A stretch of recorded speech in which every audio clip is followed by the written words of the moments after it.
ठीक है, तो आज ये छोटा सा वीडियो है, इसमें हम डिस्कस करेंगे वही टाइम मशीन का जो कन्फ्यूजन है, क्या है एग्जैक्टली ये टाइम मशीन। ठीक है, तो जैसे ये इसमें बेसिकली दो हमारे पास जब हम सॉल्व करते हैं दो तरह का स्ट्रीक होता है। एक करंट होता है, यानी अभी मैं लगातार कितना सॉल्व करते आ रहा हूँ, और एक होता है लॉन्गेस्ट। लॉन्गेस्ट का क्या मतलब है, जैसे सपोज करो कि मैं लिखता हूँ यहाँ पे, जहाँ मानो जनवरी का महीना था, जनवरी। ठीक है, मैंने उसमें पहले 25 दिन सॉल्व करे प्रॉब्लम। ठीक है, फिर 26वां दिन जो था, 26वां जो दिन था उस दिन मैंने ब्रेक ले लिया, मतलब किसी कारण से मैं सॉल्व नहीं कर पाया। ठीक है, फिर मैंने उसके बाद 27, 28, 29, 30 इन सब दिन को सॉल्व किया, और फिर फरवरी में, लेट सपोज फरवरी में 28 दिन थे, उसके 28 दिन भी मैंने सॉल्व किया। ठीक है, तो टोटल कितने हो गए देखो, क्योंकि मैंने यहाँ पे ब्रेक ले लिया तो इससे पहले मेरा स्ट्राइक कितना था, मैक्सिमम 25। ठीक है, और इसके बाद कितना हुआ, ये पिछले महीने का 5 और फरवरी में 28 यानी 33। ठीक है, फिर मान लो मैंने फरवरी के बाद क्या है, मार्च, 1 मार्च को फिर से मैंने, मुझसे ये प्रॉब्लम क्या है रह गया सॉल्व करना, तो फिर दोबारा से काउंटिंग स्टार्ट हो, फिर मैंने पूरा मार्च सॉल्व किया, तो 2 मार्च से लेके 30 मार्च तक मान लेते, तो ये कितने हो गया, 29 डेज। ठीक है, तो मैंने देखो यहाँ फरवरी में 25 दिन किया, फिर ऐसे मान लो कि ब्रेक आ गया मेरा, फिर मैंने 33 दिन लगातार किया, फिर मेरा ब्रेक आ गया 1 मार्च को, ये वाला ब्रेक, फिर मैंने 29 डेज सॉल्व किया। तो देखो मैक्सिमम मेरा जो है स्ट्रीक कितना है, 23, और इनमें से जो मैक्सिमम होगा यानी 33, यानी मैक्सिमम डे में लगातार कितना सॉल्व कर पाया हो जीएफजी पे, 33 डे। ठीक है, तो अब देखो लॉन्गेस्ट स्ट्रीक टाइम मशीन का क्या यूज़ है यहाँ पे, ये टाइम मशीन ऑटोमेटिकली बता देगी। जैसे मैं ऑन लॉन्गेस्ट स्ट्रीक पे अगर मैं टाइम मशीन यूज़ करता हूँ, 55 दिन हो जाएगा मेरा लॉन्ग। कैसे होगा देखो ध्यान से, जैसे अगर मान लो मैं इस दिन को सॉल्व कर लेता कैसे भी समहाउ, है ना, अभी तो फिलहाल किया नहीं है, इसको सॉल्व कर लेता तो कितना हो जाता, देखो ये 25, और फिर ये कंटिन्यू में हो जाता है ये सारा, है ना, यानी 25 प्लस 33 प्लस 1, प्रोग्रामिंग की तरह ही है बस लॉजिक, 8 9 59 डे हो जाता ना मेरा टोटल लॉन्गेस्ट स्ट्रीक। ठीक है, एक तो ये यहाँ पे मैं यूज़ कर सकता हूँ, चलो मैंने कहा कि यहाँ नहीं यूज़ करते, अगले पे यूज़ करके देखता हूँ।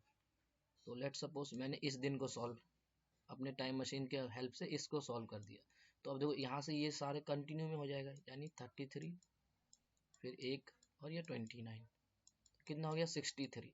तो देखो 63 जब बड़ा है कि 59, या 63 बड़ा है, तो यानी ये लॉन्गेस्ट मशीन जब मैं यूज़ करूँगा तो इस दिन को जाके वो क्या कर देगा, इस दिन का प्रॉब्लम को फुलफिल कर देगा। जैसे यहाँ पे मैं दिखाता हूँ अपना चार्ट, जैसे मैं देखो यहाँ पे फरवरी में मैंने 4 दिन सॉल्व किया हुआ है, उससे पहले ब्रेक आ गया था, 24 को मैंने नहीं किया, लेकिन 25, 26, 27 ये फरवरी में 4 दिन किया हुआ। ठीक है, मार्च में पूरा मार्च में सॉल्व किया है, तो 31 डे है इसमें, तो ये कितना होगा, 35 हो गया।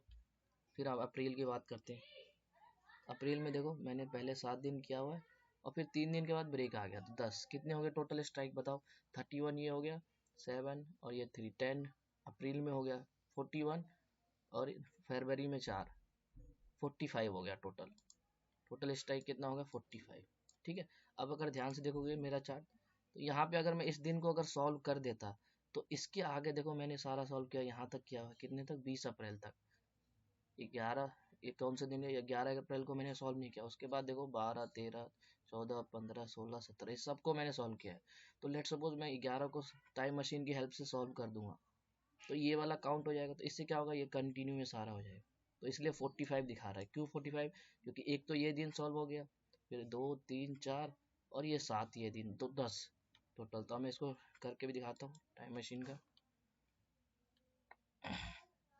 ठीक है, तो ये हमारा टाइम मशीन है, इसमें वही रूल लिखा हुआ है कि गीक बिट्स कितने हैं वो है। प्रोसीड करते हैं, अब हमें कहा गया कि इस प्रॉब्लम को हमें सॉल्व करना है। पहले तो वो उस दिन का प्रॉब्लम है, किस दिन का, जिस दिन मेरा स्ट्रीक ब्रेक हुआ है। 1 मिनट, ये प्रॉब्लम जो है वो है 11 अप्रैल का। तो given a maximum occurrence of ABC of string, your task to make the string containing only A, B, C such that no 3 consecutive character are same। ठीक है, तो ये प्रॉब्लम है हमारे पास।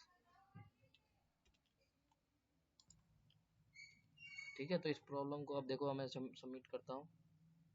पहले तो सबमिट करते हैं इसे, फिर देखते हैं हमारे स्ट्रीक में फ़र्क पड़ता है कि नहीं। अभी देखो ये यहाँ पे क्या आ रहा है, ब्लैंक आ रहा है, यानी सॉल्व नहीं है। मैं इसको सॉल्व करता हूँ।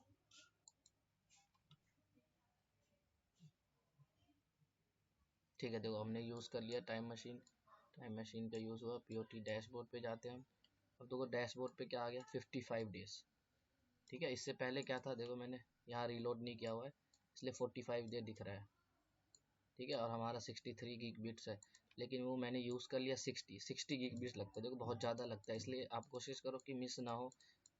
ठीक है, और ये मिस हो जाता है समहाउ। सपोज करो कि बहुत ही ज़्यादा सॉल्व कर रहे हो तुम, 200 दिन हो गया, फिर अचानक से किसी रीज़न की वजह से ब्रेक हो गया, फिर मैंने 50 डे, तो देखो 251 डेज हो जाएगा अगर मैं इसका यूज़ करता हूँ। तो ये थोड़ा सा एक एक पॉइंट हो जाएगा, बस रेज्यूमे के अंदर लिख सकते हो, और कुछ खास है नहीं इसमें। ठीक है, तो ये था हमारे पास टाइम मशीन का फंडा। ठीक है, तो इसमें इतना ही। और इससे पहले मैंने बना रखा है कि कैसे हम रिडीम कर सकते हैं इस गीग बीट्स को, उसके ऊपर भी वीडियो देखना। ठीक है, इससे पहले देखो मैंने कितने सारे चीज़ें कर सका, टाइम मशीन का मैंने बनाया था। ठीक है, तो आप उससे देख सकते हो। मिलते हैं नेक्स्ट वीडियो।